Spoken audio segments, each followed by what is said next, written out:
Thank you very much, Acting Speaker. And I too rise to speak on the Victorian Institute of Forensic Medicine Bill 2024. And from the outset, can I commend the member for Malvern for the mountain of work he's put into this bill and for the detailed reasoned amendment he's put forward in the chamber today, and I look forward to speaking on that further shortly. Acting Speaker, the purpose of the bill is to establish the Victorian Institute of Forensic Medicine and repeal the Victorian Institute of Forensic Medicine Act 1985. To introduce guiding principles for the VIFM, a new governance structure, clarify the VIFM's objects and functions, and an information sharing framework. And we know that in 2023, the government conducted a review into the VIFM Act to determine whether it is fit for purpose. Unfortunately, while the findings of that review form the contents of this bill, in which this bill seeks to implement those findings, not dissimilar to many other reviews and reports under this government, but it has refused to release a copy of that review so that there can be greater transparency around the findings and to provide assurance to the Victorian people that all of the recommendations of that review are being implemented through this piece of legislation. So it's disappointing that we don't have greater detail as to what were the contents of that review, what were the raft of findings and recommendations, and unfortunately we have to take the government on its word that it has implemented through this piece of legislation the key findings. Acting Speaker, the VIFM plays an important role in providing independent forensic, medical and scientific expertise to the justice system, and it also has a critical role in the system around teaching and undertaking research. VIFM doctors, nurses and scientists investigate deaths reported to the coroner, examine alleged offenders and medically assess and support victims of crime. And it's an incredibly important role within our judicial system, within our justice system, to provide that very deep support for victims of crime, particularly victims of crime of some of the most serious offences. And it provides crucial evidence that often underpins convictions and appropriate acquittals. And so it is very much a vital element and a very important part of our justice system here in Victoria.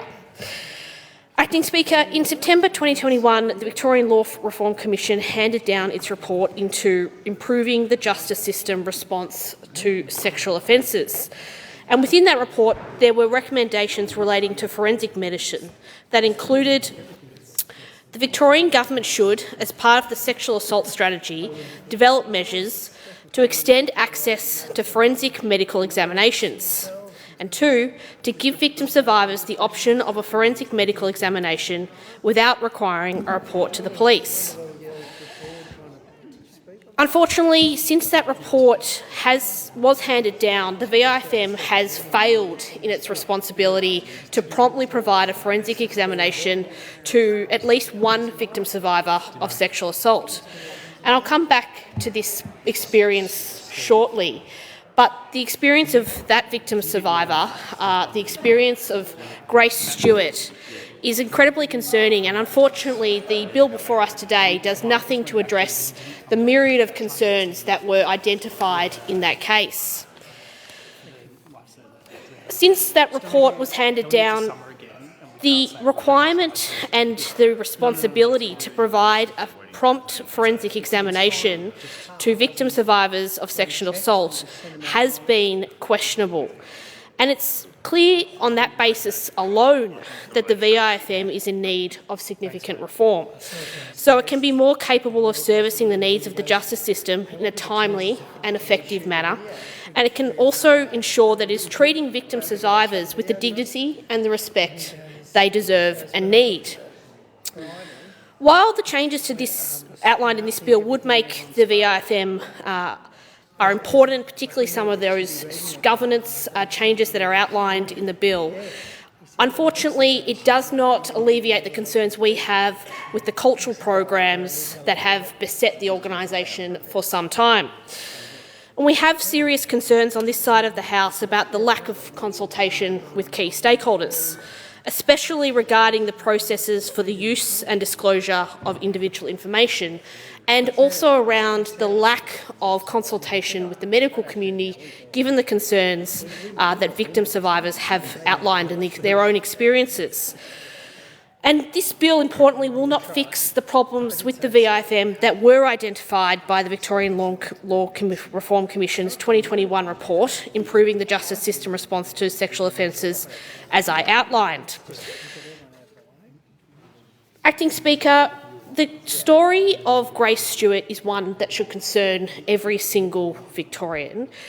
Grace was forced to endure the consequences of a shortage of forensic doctors in response to the alleged sexual assault that she experienced. She was left and had to wait hours in what she described as bloody and soiled clothes. More than 30 hours in total she was forced to remain in that clothing because there was no one available, no doctor available to examine her.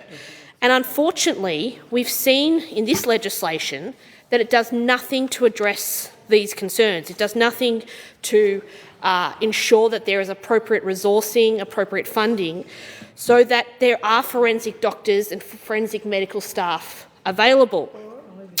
Now, we know from this experience and from this story that while forensic doctors completed 404 sexual assault exams and 119 physical assault exams, at the same time, Victoria's Crime Statistics Agency data shows that in the same year, there were actually 4,431 rapes recorded in Victoria and another 5,919 indecent assaults.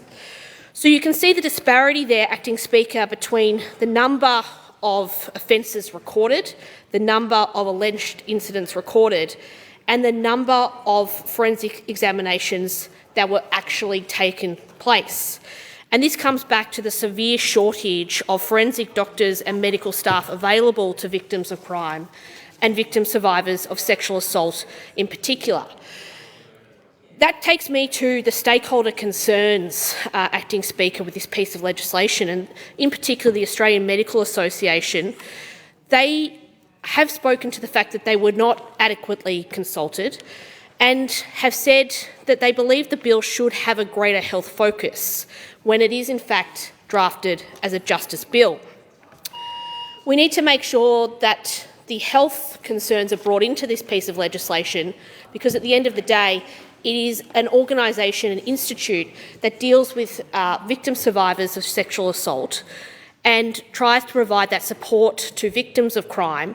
But unfortunately, we've seen from stories, we've seen from the review of this, the review previously from the Law Reform Commission, that there is not appropriate resourcing when it comes to providing that much-needed support for victims of crime. And providing that health lens over this piece of legislation should have been taken by the government.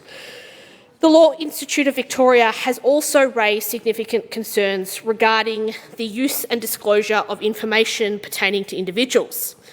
They don't believe that the legislative safeguards as drafted in this bill are sufficient, and the fact that the VIFM must consult with the coroners and the Chief Commissioner of Police but not actually have the consent of individuals or the next of kin if an individual is deceased. That's why, Acting Speaker, I strongly commend the member for Malvern's reason amendment, which calls on the government to better consult with the medical profession.